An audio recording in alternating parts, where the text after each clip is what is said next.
राजस्थान कांग्रेस प्रभारी सुखजिंदर सिंह रंधावा ने प्रधानमंत्री नरेंद्र मोदी और पुलवामा हमले को लेकर एक सभा में विवादित बयान दिया, जिसको लेकर बीजेपी आग बबूला हो गई है।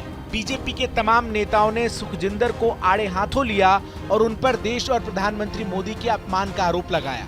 पार्टी का कहना है कि राहुल गांधी की तरह उनकी पार्टी के और नेता भी देश को बदनाम करने की कोशिश कर रहे हैं। राजस्थान के जयपुर में भाजपा प्रदेश अध्यक्ष सतीश पुनिया ने कांग्रेस के प्रदेश प्रभारी सुखजिंदर सिंह रंधावा के बयान पर पलटवार किया। पुनिया ने कहा कि रंधावा ने बयान देकर देश की शहादत का अपमान किया है, माननीय प्रधानमंत्री के पद की गरिमा को अपमानित किया है, पूरे देश को अपमानित किया है। मिस्टर रंधावा, आज आपने बयान देकर देश की शहादत का अपमान किया है, माननीय प्रधानमंत्री जी की पद की गरिमा को अपमानित किया है, पूरे देश को अपमानित किया है। ये शायद आपके देश के, आपकी पार्टी के नेता राहुल गांधी के विचारों से मेल खाता है। जिस तरीके की वो विदेशों में जाकर देश की छवि को बदनाम करने की कोशिश करते हैं, शायद ये कांग्रेस पार्टी की फितरत है। इस तरीके से बार बार शहादत का अपमान करना, देश का अपमान करना, देश के लोकतंत्र की मर्यादा का अपमान करना। मिस्टर रंधावा, शहादत कभी सियासत नहीं होती है और इसलिए ये न भूलना चाहिए कि इस देश की आजादी के लिए उन शहीदों ने सियासत नहीं की, अपना बलिदान देकर आजादी दिलवाई थी।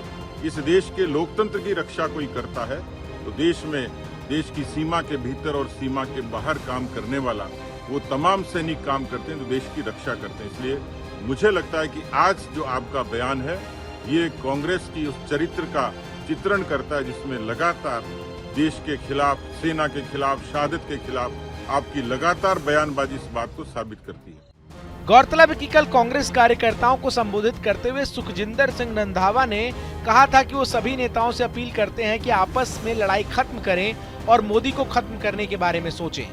मैं सभी लीडर साहबान को कहता हूं कि अपनी लड़ाई खत्म करो, मोदी को खत्म करने की बात करो। अगर मोदी खत्म हो गया तो हिंदुस्तान बच जाएगा, अगर मोदी रहा तो हिंदुस्तान खत्म हो जाएगा। जी कहते हैं ना कि मेरे से बड़ा देशभक्त नहीं है, और भाई साहब आपको तो पता नहीं देशभक्ति का मतलब क्या है, मोदी को पता ही नहीं देशभक्ति का मतलब क्या है। यार हम मोदी नहीं खत्म कर सकते, खा गया हिंदुस्तान को। मोदी साहब कहते हैं कि हम उसका मारेंगे। अरे भाई, और पुलवामा कैसे हो गया उसकी इंक्वायरी कराओ। आज तक जवानों का पता नहीं चला कैसे शहीद हो गए, कहीं इलेक्शन लड़ने के लिए तो नहीं ऐसा कर दिया। वहीं पुलवामा हमले को लेकर भी रंधावा ने केंद्र सरकार पर प्रश्न उठाते हुए पूछा कि क्या पुलवामा 2019 चुनाव जीतने के लिए करवाया तो नहीं गया था। सुखजिंदर सिंह रंधावा के इन बयानों ने राजस्थान के सियासी पारे को हाई कर दिया है और बीजेपी आक्रामक मोड में कांग्रेस पर हमलावर है।